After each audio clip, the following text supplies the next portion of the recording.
Hello, ഞാൻ കുറച്ച് anthuriums കൊണ്ടുവന്നിട്ടുണ്ട്. റെഡ് കളർ ആന്തൂറിയമാണ് കേട്ടോ. ഇത് എല്ലാവരുടെയും വീട്ടിലൊക്കെ കോമൺ ആയിട്ട് ഉണ്ടാവും ഈ കളറ്.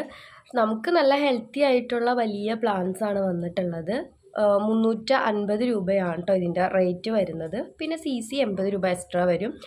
ഈ ആന്തൂറിയത്തിൽ നമുക്ക് 2 ഷൂട്ട്, നല്ല ബുഷി ആയിട്ടുള്ള ആന്തൂറിയം പ്ലാന്റ്സിൽ എപ്പോഴും നമുക്ക് കിട്ടുന്ന പോട്ടിൽ 2 ഷൂട്ട് വരാറുണ്ട്. അപ്പോൾ നിങ്ങൾക്ക് സെപ്പറേറ്റ് ചെയ്ത് നടണമെങ്കിൽ അങ്ങനെ നടാം, ഇല്ലെങ്കിൽ ഒറ്റയായിട്ടാണെങ്കിലും അങ്ങനെയും നടാം. നല്ല തിക്കായിട്ട് നിൽക്കുന്ന പോട്ടാണ് കേട്ടോ. ഒരുപാട് പൂക്കളുണ്ട്. അതുപോലെ നല്ലൊരു റെഡ് കളറാണ്. നല്ല എന്താ പറയുക, വൈറ്റ് പോട്ടിലൊക്കെ സെറ്റ് ചെയ്ത് കഴിഞ്ഞിട്ടുണ്ടെങ്കിൽ നല്ല ഭംഗിയായിട്ട് നിൽക്കും. ഇപ്പോൾ ഞാൻ ഇത് കണ്ടോ, വൈറ്റ് ഒരു ബാക്ക്ഗ്രൗണ്ട് ഒരു വൈറ്റ് ഇതിൽ കൊണ്ടുവന്ന് വെച്ചപ്പോൾ തന്നെ അതിൻ്റെ കളർ ബ്രൈറ്റ് ആയിട്ട് വന്നേക്കുന്നത് കണ്ടോ. ഈ ഒരു ആന്തൂറിയം ഞാൻ മണ്ണിൽ നട്ട് കണ്ടിട്ടുണ്ട് കേട്ടോ. മണ്ണിൽ നട്ട് ഇത് തന്നെയാണെന്നാണ് എൻ്റെ വിശ്വാസം. നല്ല ഹൈറ്റിൽ അത്രയൊക്കെ വലിപ്പത്തിൽ ആന്തൂറിയം പോകും എന്ന് ഞാൻ കണ്ടത്. നമ്മുടെ വീട്ടിലോട്ടൊക്കെ പോകുന്ന ഒരു വഴി മതിലിൻ്റെ സൈഡിലായിട്ട് ഇത് നല്ല പൊക്കത്തിൽ വളർന്നു നിൽക്കുന്നുണ്ട്. അപ്പോൾ അത് ആന്തൂറിയം ആണെന്ന് ഞാൻ മനസ്സിലാക്കിയത് കാരണം നല്ല വലിപ്പമുള്ള ഇലകളുമാണ്. പിന്നെ പൂവായിട്ട് നിൽക്കുമ്പോഴാണ് ഞാനത് ആന്തൂറിയമാണെന്ന് മനസ്സിലാക്കിയത് കേട്ടോ. കാരണം എനിക്ക് ഒരു ഐഡിയ ഇല്ല ഇത്രയൊക്കെ വലിപ്പത്തിൽ ആന്തൂറിയംസ് ഇങ്ങനെ പൂക്കളുണ്ടാവുന്ന ആന്തൂറിയം പോകുന്നത്. നമ്മൾ കൂടുതലും മിനിയേച്ചറായിട്ടൊക്കെ ചട്ടിയിൽ നിന്ന് വളർന്നാണ് കണ്ടേക്കുന്നത്. അപ്പോൾ എനിക്കിത് കണ്ടപ്പോൾ ഇതിൻ്റെ ഇലയൊക്കെ ഇങ്ങനെ ഇത്ര വലിപ്പത്തിൽ കണ്ടപ്പോൾ അങ്ങനെ വലുതാകുന്ന ഒരു ആന്തൂറിയം ആണ് ഇതെന്ന് തോന്നുന്നു.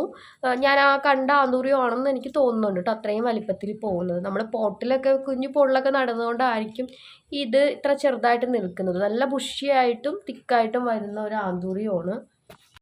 നമ്മുടെ ചാനലിൽ റോസുകളുടെ 2 സെയിൽ വീഡിയോ ഇട്ടിട്ടുണ്ട്. കാണാത്തവരുണ്ടെങ്കിൽ പോയി കാണുക കേട്ടോ. നല്ല ഭംഗിയുള്ള ഒരുപാട് റോസുകൾ വന്നിട്ടുണ്ട്. കുറച്ച് നാൾക്ക് ശേഷം നമ്മുടെ ചാനലിൽ സെയിൽ വീഡിയോ ഒന്ന് ഓണായിട്ട് വന്നേക്കുവാണ്. അപ്പോൾ നിങ്ങളൊന്ന് പോയി കാണുക. ഞാൻ എല്ലാ വീഡിയോയിലും ആവർത്തിച്ച് പറയുന്നത്, നമ്മൾ വീഡിയോ ഇടാനായിട്ട് വൈകുമ്പോൾ അതനുസരിച്ചിട്ടാണ് നോട്ടിഫിക്കേഷൻസ് എല്ലാവരുടെ അടുത്ത് ചെല്ലുകയുള്ളൂ. ഞാൻ എപ്പോഴും വീഡിയോ ഇട്ടുകൊണ്ടിരിക്കുന്ന ആളാണെങ്കിൽ നിങ്ങൾക്ക് എന്തായാലും നോട്ടിഫിക്കേഷൻ കിട്ടും. പക്ഷേ ഇപ്പോൾ ഇടയ്ക്കാണല്ലോ ഞാൻ ഇടുന്നത്, അതുകൊണ്ട് എല്ലാവരുടെ അടുത്ത് വരില്ല. അപ്പോൾ അതുകൊണ്ട് തന്നെ ആണ് പുതിയതായിട്ട് ഇടുന്ന ഓരോ വീഡിയോസിലും റിപ്പീറ്റ് ചെയ്ത് പറയുന്നത് കേട്ടോ. അപ്പോൾ ഈ ഒരു പ്ലാന്റ് വേണ്ടവർക്ക് ഓർഡർ ചെയ്യാം. നല്ല ഫ്രഷ് ആയിട്ട് വന്നേക്കുന്ന പ്ലാന്റ് ആണ് കേട്ടോ. ആന്തൂറിയം എന്നൊക്കെ പറയുമ്പോൾ വേനലാണെങ്കിലും മഴയാണെങ്കിലൊക്കെ നമുക്ക് മെയിൻറ്റെയിൻ ചെയ്യാനായിട്ട് പറ്റുന്ന പ്ലാന്റ് ആണ്. ഷെയ്ഡിൽ വെച്ചിട്ട് വളരുന്ന ഒരു പ്ലാന്റും കൂടിയാണ്, നമുക്ക് അറിയാമല്ലോ. ഇൻഡോർ ആയിട്ട് വളർത്താണ്. ഇത് ഔട്ട്ഡോർ ആയിട്ടും വെച്ചിരിക്കുന്നത് കണ്ടു. അതാണ് കേട്ടോ ഞാൻ പറഞ്ഞത്. ആന്തൂറിയംസ് ഔട്ട്ഡോർ ആയിട്ട് വളർത്തും എങ്കിലും അവർക്ക് നല്ല വെയിൽ കിട്ടുന്നുണ്ടെങ്കിൽ മുകളിലായിട്ട് ഷീറ്റ് ഇട്ടിട്ടുണ്ട് അവർ. എന്നാലും അതിൻ്റെ സൈഡിലായിട്ട് വെയിൽ കിട്ടുന്ന ആ ഒരു ദിശയിലോട്ടാണ് ഈ ആന്തൂറിയമൊക്കെ വളർന്നു പോയിരിക്കുന്നത്. ഞാൻ വളർത്തിയ ആന്തൂറിയം സിറ്റൗട്ടിൽ വെച്ചിട്ട് പോലും ആ വേനൽക്കാലത്ത് നല്ല വെയിലടിച്ചപ്പോൾ ഇല കരിഞ്ഞു പോയായിരുന്നു.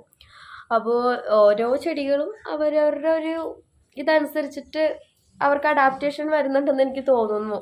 ആ ഒരു ഇതിനോട് ഇണങ്ങി അങ്ങനെ ജീവിച്ചാലേ പറ്റുള്ളൂ അല്ലേ. നമ്മൾ മനുഷ്യർ അങ്ങനെയാണ്. ഇപ്പോൾ ഓരോ ഇതും എന്താണോ, മഴയാണോ വെയിലാണോ, നമ്മുടെ ഒരു ട്രോപ്പിക്കലായിട്ടുള്ളൊരു ഇതാണ്. പക്ഷേ ഇപ്പം അതിലും കഠിനമായിട്ടല്ലേ നമുക്ക് ഓരോന്നും അനുഭവപ്പെടണമെങ്കിലും നമ്മൾ ജീവിക്കുന്നല്ലേ. അപ്പം അതുപോലെ തന്നെ ചെടികളും അവരുടേതായ രീതിയിലൊക്കെ കഷ്ടപ്പെട്ട് അതിജീവിക്കുന്നുണ്ട്. അപ്പോൾ ആന്തൂറിയത്തിൻ്റെ വേറെയും കളേഴ്സ് നമ്മുടെ കയ്യിൽ അവൈലബിൾ ആണ് കേട്ടോ. ഞാനപ്പോൾ ഈ ഒരു പ്ലാന്റ് ആണ് പുതിയതായിട്ട് കൊണ്ടുവന്നിട്ടുള്ളത്. നമുക്ക് വേറെ പ്ലാന്റ്സ് ഉണ്ട്. അപ്പോൾ നിങ്ങൾക്ക് ആവശ്യമുണ്ടെങ്കിൽ ഓർഡർ തരാം. സ്ക്രീനിൽ കാണുന്ന നമ്പറിൽ മെസ്സേജ് അയച്ചാൽ മതി.